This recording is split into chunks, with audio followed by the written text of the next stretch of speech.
the Ukrainian team, I think, not just from a mechanical point of view, also from a drafting point of view, they may have to think of something else. All right, and guys, the next map is going to be Tomb of the Spider Queen. Now, every single time. So we've already seen this map used to great effect by a lot of teams, but that, to be fair, that comp, maybe minus the Abathur that we saw from Russia, that kind of style of play is going to be just as effective here, getting further and further ahead. They already know how to capitalize. Yeah, we talked about this, Bakery. Tomb of the Spider Queen is a very unforgiving map for a team that does not have the necessary strength to get this early game in. And I'm a little bit worried for Team Ukraine now. I think they could have a similar fate to the other quote-unquote weaker teams that just never really seem to got a grip on the map here. Yeah, I'm definitely thinking the same thing will happen. Russia, as we saw, a very strong team from game one, and Tomb of the Spider Queen, as we've spoken about before, a map that the stronger team can very easily take control of by having better team comp or better synergy in the early and just run with that. And I think that's what Russia did on Inferno Signs, and that's what we're going to see here. Let's see if that is what happens as we are... Well, welcome to the draft, ladies and gentlemen. Not you, Cho'Gall. You aren't allowed in today. I don't hate it. I actually really like that move. Yeah. So we saw how strong Cho'Gall can be on rotation maps yesterday. We saw Russia very clearly outclass the Ukraine in game one. They are now saying, what's the only way we can lose? And it's Cho'Gall, I think. So. Yeah, very true. We saw Team Hungary just causing so much damage and wreaking so much havoc with that Cho'Gall pick. And let's face it, you know, a team like Ukraine, they could pull it off. There's heroes like Ana, there's Rhaegar. There's a lot of supports actually in the current meta that work very well with Cho'Gall. And if you think that Ukraine could pull off this, maybe without the Cho'Gall as he is gone, but if you think that they can pull it off, they can get the comeback, be sure to use that code #UAWin if you believe in Ukraine, or if you think Russia are just looking so strong right now, then just go for the code #RUWin. And Russia, they're slowly just move. It's actually at the same score as it was before, so they have managed to hold a consistent 68%, but with more votes, that score is likely to change in one way or the other. Maybe a lot of people are going to start believing in Ukraine. I think one of the major positives we can take away from that vote is that there are still a lot of Ukrainian fans that believe in their team. If they believe in themselves and they pick themselves Tassadar, Tracer, and Spider Queen, they might have a good shot. Yeah, this is really nice to see. I was so pleasantly surprised by Tracer's performance on Tomb of the Spider Queen thus far in this tournament, because normally you're not really expecting Tracer to be good on maps where you need a lot of wave clear, where you need a lot of early game rotations, but we saw times and times again how with a support at her side, she can actually deal with those waves surprisingly well, because let's not forget that her W does a little bit of AoE damage. Yeah, we do, however, have to keep everything. Don't get too excited, because as me and Tetcher sadly did see yesterday in the match between France and the United Kingdom, the Tassadar Tracer did not quite work out for them. It did not, but in this case, they've been able to pick it up, and they've also removed an incredibly solid support from the opponent's side, and they will get first pick on support, so they're going to be able to probably come out of this with at least a solid backline. It's then the question of, with Johanna already gone and Sonya taken away, what is going to make up their front line? The thing is, Johanna is still sitting at a 0% win rate here at the Nexus games. Whenever she was locked in, she looked good on paper. She looked good according to the battleground, but there's just something that didn't really snap when she was locked in. Very true. She is yet to have that big success that the teams are looking for, as opposed to maybe Muradin, who we've actually seen jump in a couple times so far and has been good. Varian was played earlier. Was he on the winning team on that one? Yes, he was. He was. Team Germany. So yeah, currently Varian has a higher win rate than Johanna. We have learned today. We learn. Not personally a fan of Varian myself. Okay. Should I be stepping in between you two right now? Because those are some harsh words there, Baker. As long as you don't call one of the Horde heroes your favorites now, I'm all good. I'm going. Hey, Baker, who's your favorite hero? I'll probably Thor. Yeah. I'm just kidding. I actually hate Thor, to be honest. But the positives on the side of the Ukraine here are that they do actually have the Tassadar with the Tracer, which gives them a lot more power in that rotation and does potentially give them a strong two-man bot lane. Again, as we were talking about, Johanna is strong. It's strong right in between lanes, but it might not provide the finishing touches that Russia needs to give themselves a secure composition. So Ukraine attempting a support choke here, banning out the Ariel as well, a hero who traditionally has been very popular to use with Valor. I think they're trying to get rid of some of the panic buttons that they could use against Tracer's ulti as well. I mean, the Crystal Aegis can really ruin Tracer's day. The Pixie does as well. If you land that on a target that is currently focused by Tracer, you can block a lot of that magic damage coming through. They have, however, left up the biggest panic button of them all in the form of Uther.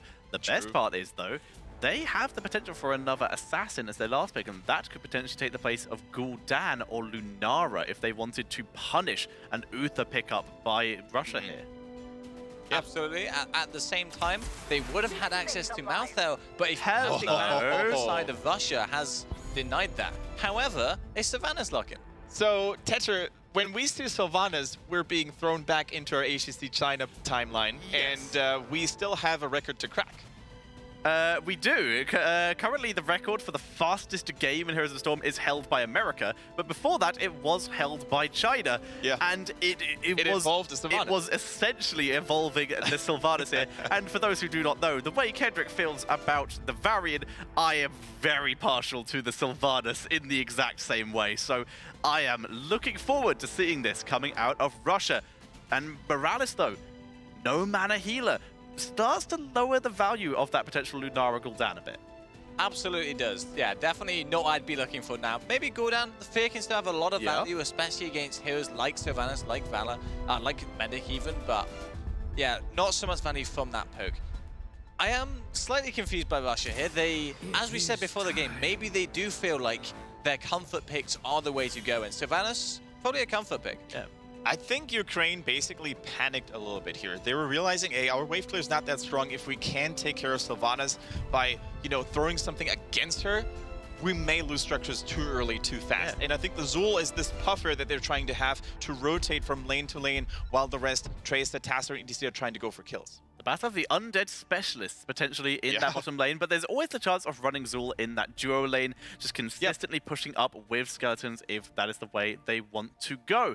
But guys, whose draft takes your fancy a little bit more? Because those are far from usual drafts. I'm going to go with Russia here. I think their comp is easier to execute. They have a couple of nice counters to some of the key heroes that Ukraine fielded. What about you? We've gone a bit off the rails here. Oh, yeah. This is definitely not what we're used to seeing in competitive Heroes of the Storm. But I have to favor Russia.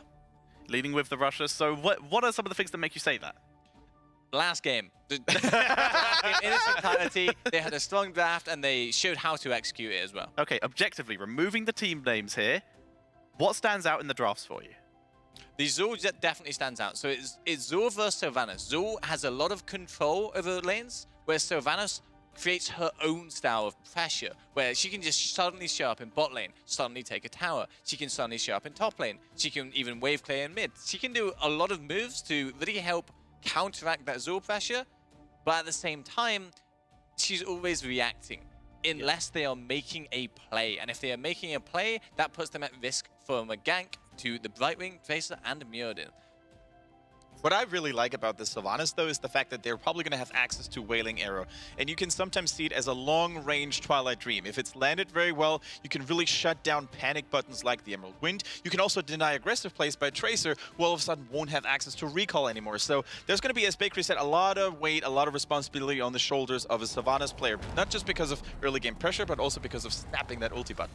And we are jumping into game number 2, ladies and gentlemen, between Russia and Ukraine. And Kendrick, who is on the left? This time we shall introduce these teams for you. It is Krujik on that Lieutenant Morales. We have Hydra on the Johanna, Banana Beer on that Sonya, and Unstable plays the Vala.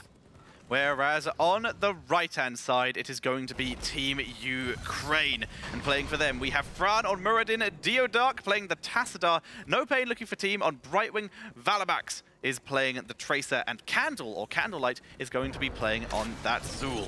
Very romantic nickname. Yeah, Candlelight. Can you imagine they had a different, or another player named Light? Can you imagine having a candlelit dinner with Zul? I probably would politely decline. Maybe next time. I'm sure he would have delightful dinner conversation. But for now, we were something I actually really want to iterate here, because Bakery said really nicely in the draft that we needed those burst protections from the Tracer. They banned Brightwing, they stole Brightwing, they banned most of the others. Uther was one option. Morales is one of the only other supports remaining who can give armor, and that's going to be a big deal if she can time that safeguard correctly to block the bomb here, the Singularity, Tracer Pulse Bomb. Then that could be huge in these fights. And speaking of protection, by the way, I think Lieutenant Morales is a very safe call against the Tracer. As funny as that may sound at first glance, but later on at level 10, hold that thought, pass the curse. Oh! Kunichan from the side, dropping the damage. Kunichan from one side, unstable from the other. Both just focusing down that Tracer, and she gets taken out. First blood. Yeah, but to finish my thought, I think Lieutenant Morales, after level 10, with that medevac, is going to have a very safe escape spell against the Tracer. You can really block the spike damage coming in from her heroic ability. If you just hop in the medevac in time, you can also reposition yourself. You can save allies with it. I think it's going to be a very interesting heroic ability, potentially, if they don't want to go the Stim Drone. Yeah, we have seen almost every time that Morales was picked today, she has gone for that Stim Drone, which... with Valor on the team, even with Sonya on the team, even with Sylvanas to a much lesser degree, you are going to have a really good time of it. I think it all depends on how well the early game goes for Team Russia. If they're snowballing ahead by 1, 2, maybe even 3 levels, then Stimdrone is definitely an option, similar to the Just last game. Hold that thought. Stable. Value on unstable there. So much value. That was perfectly timed. And that's the thing about Morales. If you don't pressure her, she's probably going to be able to keep everyone alive here. The level 4 talent for Morales is a very interesting one. It's Cadicia's Reactor, which means she can activate, sacrifice a little bit of energy, but heals over time, which gives further self-protection against Tracer. Yes, Celia Reactor is the name. Cadicia's Reactor is the level 20, but you are 100% right. That's a hard one. That is for starters, it's an unusual talent. So no worry on that. Speaking on worries, though, we are seeing yet another kill. Muradin taken out in Russia. Well, they're beginning to snowball again, Kendrick. Exactly, and guess what? You do not want to give the snowball effect against the Sylvanas team. They will punish you mercilessly. They will take structures, they will take minion waves. Sylvanas doesn't even require a lot of mana, so she can stay in the fight and keep on doing this for almost an eternity. And it's just very unforgiving if you have a wonky early game, if you face the Sylvanas. Zul almost certainly regretting his level 1 talent choice here, going for the Shade, and he ended up in a lane versus Sonya. Maybe the extra percentage damage could have helped him lane against her for some counter damage. Instead, he's dropping down in health. That healing from Krulkid, keeping his team alive, unstable, just consistently dropping the damage. Johanna even gets stunned up, takes minimal damage.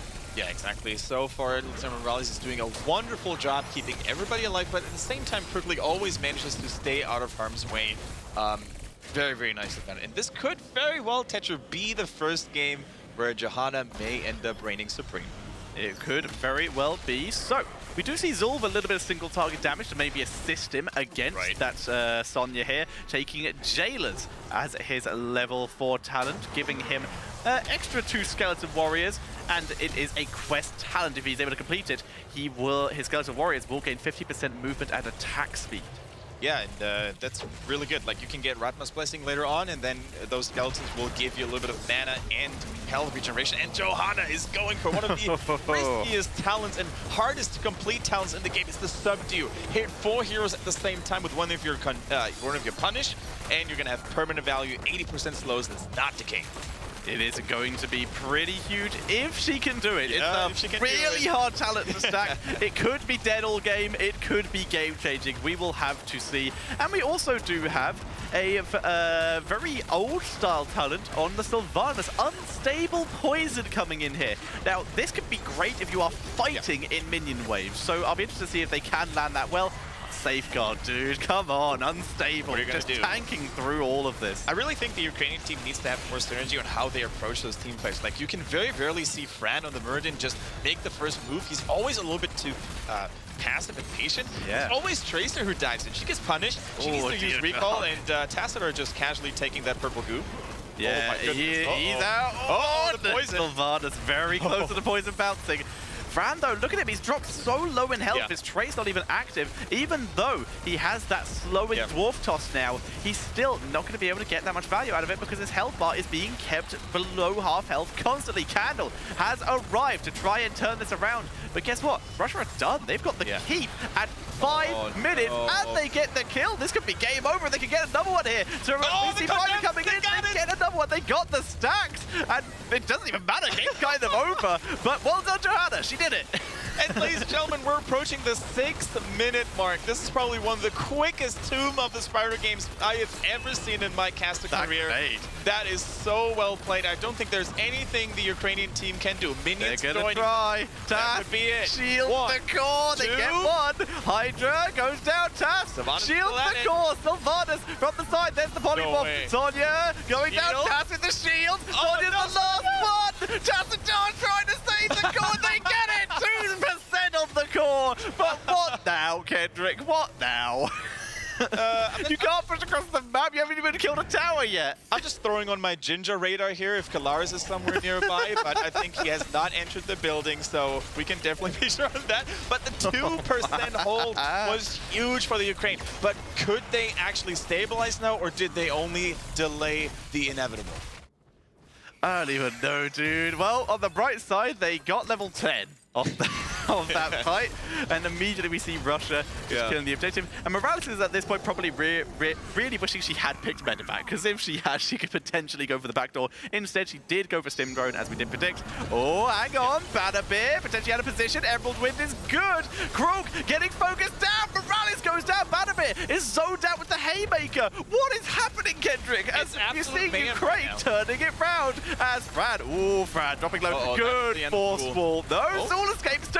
Banner Bear deletes Tassadar though. Leap from the side. Full retreat. Health bars are basically non-existent.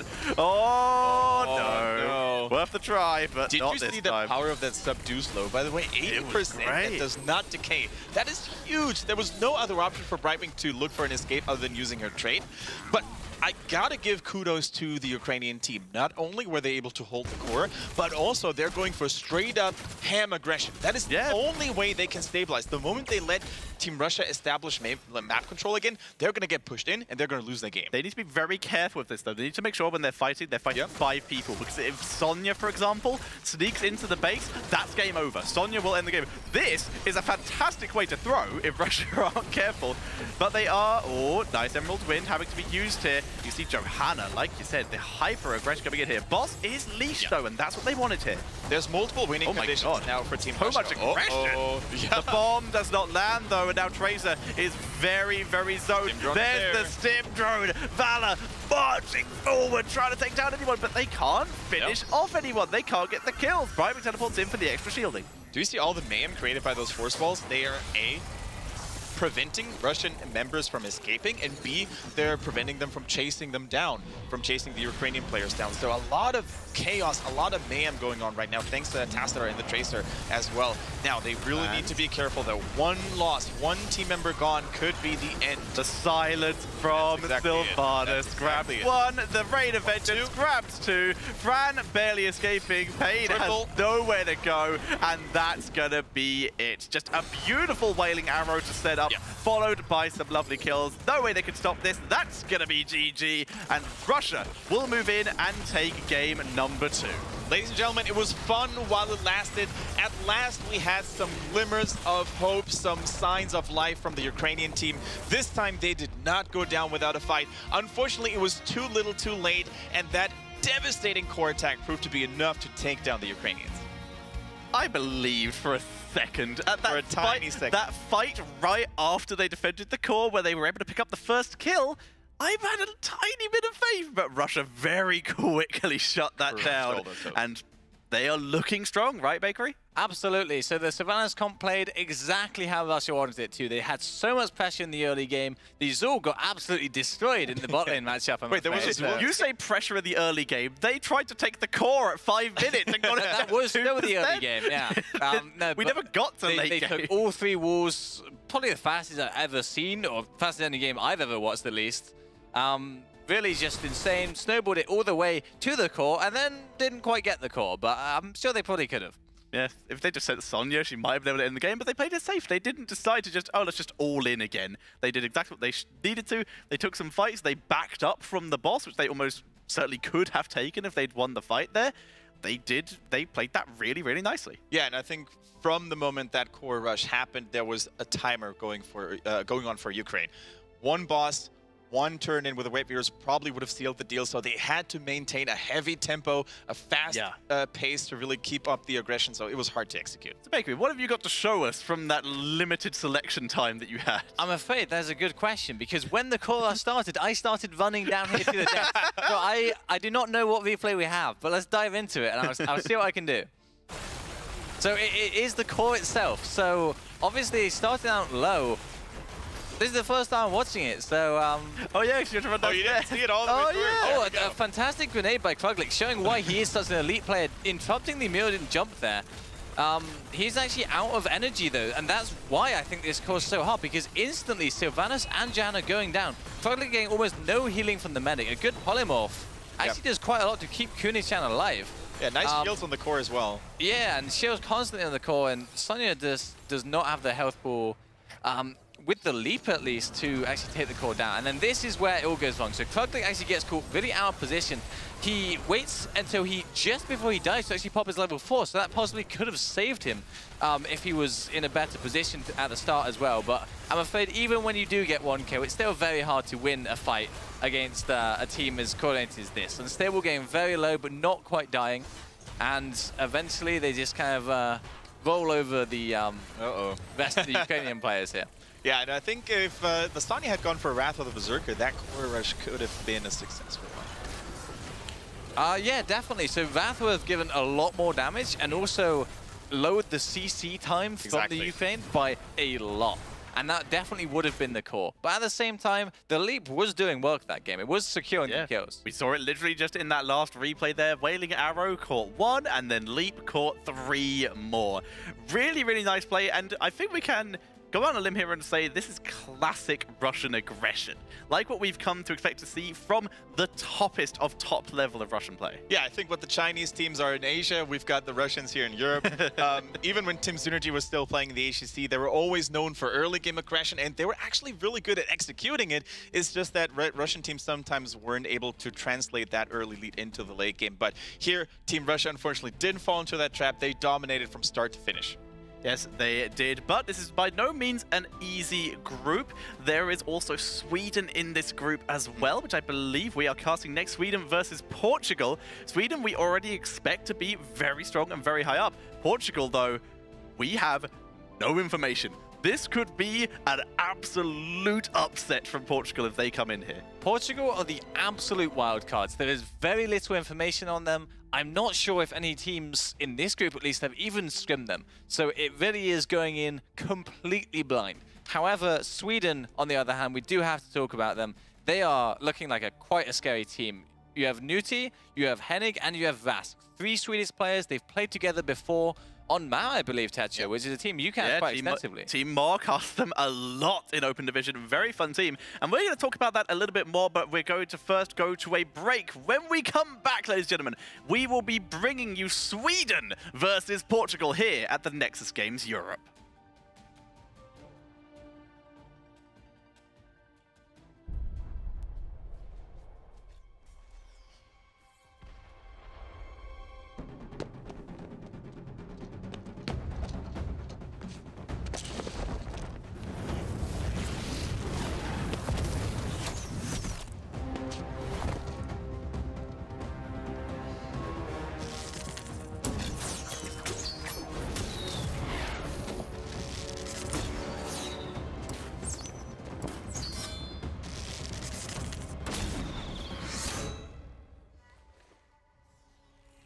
Impressive, Archer. But you'll need to do better than that. You have no idea what I am capable of. Good. Because you must be ready for anything.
You show promise, Hanzo. Well done. But greater challenges still await us. I believe we are ready. It's time to find out.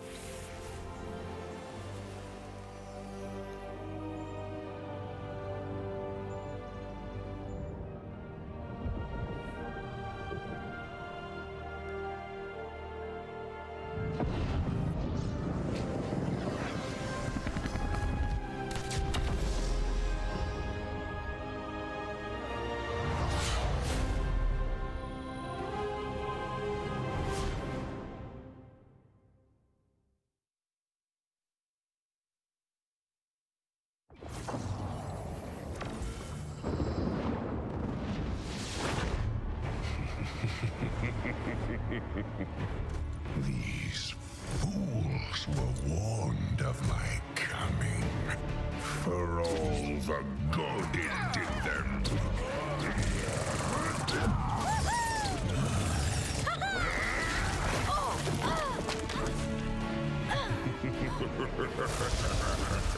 Kuldan! You will not destroy the Nexus! Destroy it. Pitiful fool. This realm holds more power than I've ever dreamed of. And it will be mine. For I know the truth. In the end, everything will burn.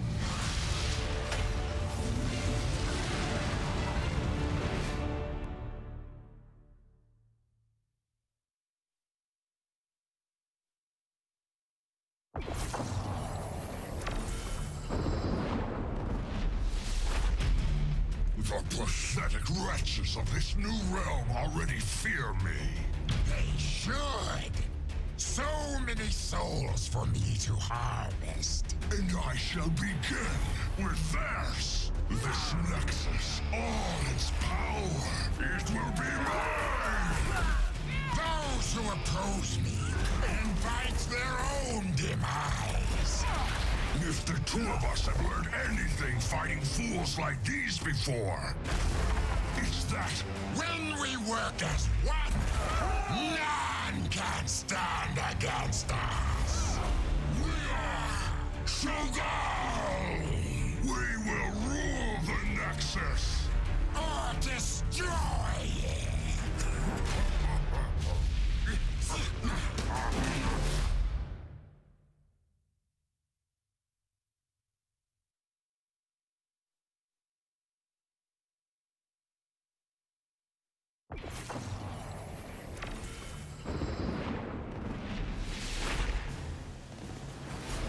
Terra Marines are the toughest frag magnets in the galaxy.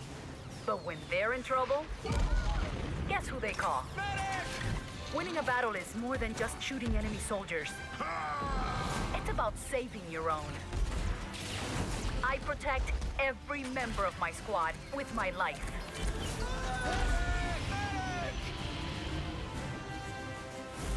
Sometimes I think I'm the only thing holding them together. Who am I? I'm Lieutenant Morales. I'm your medic. I'm gonna need a lot of bandages.